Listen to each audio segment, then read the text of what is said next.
So hello mga kapadyak o mga kabiyahe dyan. Baka hindi pa kayo nakapasyal dito sa may esplanade ng San Jose del Monte, Bulacan. So pasyalan nyo na guys. Pwede dito mag night ride. Kaya lang sa mga siklista dyan, kailangan nyo magdala ng lock. Magdala ka ng bike lock kasi kami dyan hapon medyo maaga pa. Nakiusap na lang kami na ipasok namin, kaya nilalakad lang namin yung bike. Pero para sure kung next time baka hindi na kayo papayagan, dala na kayo ng bike lock para safe yung bike nyo na iwanan doon sa parking. Mahirap na. So yun na nga guys. So habang naglalakad, nag-iikot-ikot kami, may mga palaruan dyan at saka mga kainan. So ito na ngayon, dito kami ngayon sa tapat ni Anlil Lugaw ni Lakay. So yung body ko nagutom na, gusto na kumain na. Yung bagnet daw yung trip niya ngayon, kaya yan na, umorder na siya oh. So guys, maraming ano dito, sure mag-i-enjoy kayo. Magdala-dala lang kayo ng mga gamit nyo, upuan. So marami akong nakikita nagdadala ng mga upuan dito, yung pang camping. So marami na nagdadala, mga pamilya. Ito na po ba ko? Ano? Yan na lang? Anlil Lugaw, patok-patok. Anong tapos mo ma'am? Bulak-bulak ko. Anong tapos mo lang or bakit na lang sabi?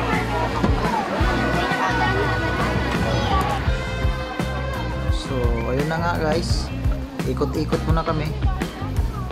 Samahan nyo kami sa aming pag-iikot dito sa esplanade para ay pasilip namin sa inyo kung ano meron dito.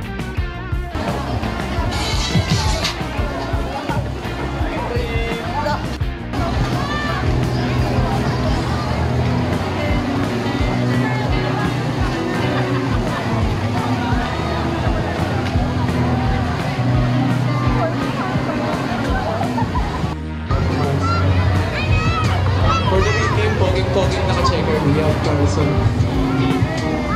Ayan, for lead guitarist, pero nasa beatbox siya ngayon.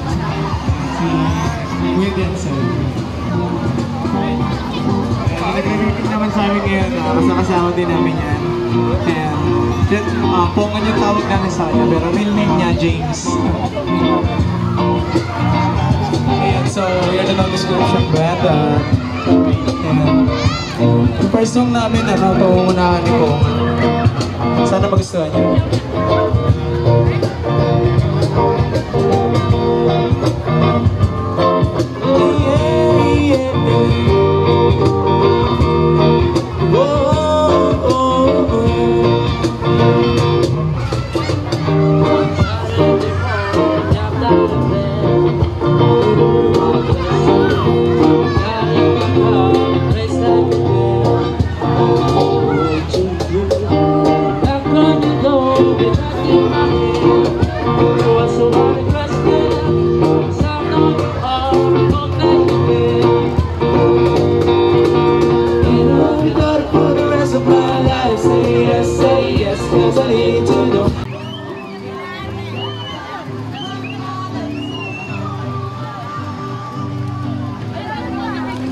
So yun na nga, salamat guys, salamat sa panonood. So ano pa hinihintay nyo? Kung masyal na kayo dito, hanggang February 15 lang po ito.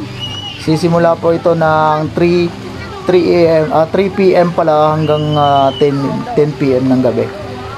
So mas maganda dito kung masyal sa gabi kasi yung fountain, alam nyo na, mas maganda sa gabi yan. Yung mga ilaw dyan na makikita mo, mas maganda dito. Sa mga hindi pa nakakita dyan, so mas mainam na gabi na kayo pumunta. So bye guys, salamat sa panonood.